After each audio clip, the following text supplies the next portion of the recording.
এই মুহূৰ্তত চৰকাৰী কৰ্মচাৰীসকলৰ বাবে জনাব বিচাৰিছোঁ অতি গুৰুত্বপূৰ্ণ খবৰ।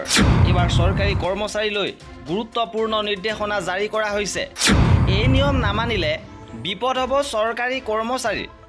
ডিপাৰ্টমেণ্ট অফ পাৰ্চনেল এণ্ড ট্ৰেইনিঙে জাৰি কৰিছে এই গুৰুত্বপূৰ্ণ নিৰ্দেশনা। প্ৰত্যেকজন কৰ্মচাৰীৰ বাবে এই গুৰুত্বপূৰ্ণ নিৰ্দেশ আহিছে যে এতিয়াৰ পৰা কৰ্মচাৰীয়ে 9 বজাতে পাব লাগিব কাৰ্যালয়। কেৱল শিক্ষকে নহয়, আন বিভাগৰ কৰ্মচাৰীও 9 বজাত পাব লাগিব। অৱশ্যে কৰ্মচাৰীসকলে 15 মিনিট সময় ৰেহাই দিছে, অৰ্থাৎ তেওঁলোকে 9:15 পূৰ্বে বায়োমেট্ৰিক দিব লাগিব। আৰু যদি কৰ্মচাৰীয়ে এই নিয়ম উলংঘা কৰে তেন্তে অৰ্ধচুটি কৰ্তন কৰা হ'ব, অৰ্থাৎ CL কৰ্তন হ'ব। ডিপাৰ্টমেণ্ট অফ পাৰ্চনেল এণ্ড ট্ৰেইনিঙে জাৰি কৰিছে এই গুৰুত্বপূৰ্ণ নিৰ্দেশনা।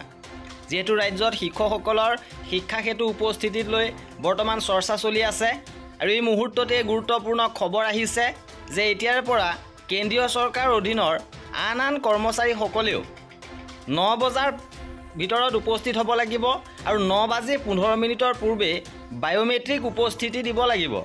লগতে কোভিডৰ সময়ত বন্ধ হৈ থকা বায়োমেট্ৰিক উপস্থিতি পুনৰ সক্ৰিয় কৰাৰ বাবে নিৰ্দেশনা জাৰি কৰা হৈছে। অৰ্থাৎ বায়োমেট্ৰিক ব্যৱস্থা যি কোভিডৰ বাবে বন্ধ হৈ আছিল সেয়া পুনৰ আৰম্ভ কৰা হ'ব। আৰু কেন্দ্ৰীয় চৰকাৰ কৰ্মচাৰীসকলৰ সময় পুৱা 9 বজাৰ পৰা আবেলি 5:30 ধাৰ্য কৰা হৈছে। আৰু এই কঠোৰ নিৰ্দেশনা জাৰি কৰা হৈছে ডিপাৰ্টমেণ্ট অফ পাৰ্চনেল এণ্ড ট্ৰেইনিঙৰ ফালৰ পৰা। এতিয়া ৰাজ্য চৰকাৰসমূহে ৰাজ্যিক কৰ্মচাৰীৰ ক্ষেত্ৰত কেনেধৰণৰ ব্যৱস্থা গ্ৰহণ কৰে সেয়া হ'ব লক্ষণীয়। আৰু কৰ্মচাৰীসকলৰ এনেধৰণৰ খা খবৰৰ বাবে আমাৰ চেনেলটো ছাবস্ক্ৰাইব কৰি ৰাখিব।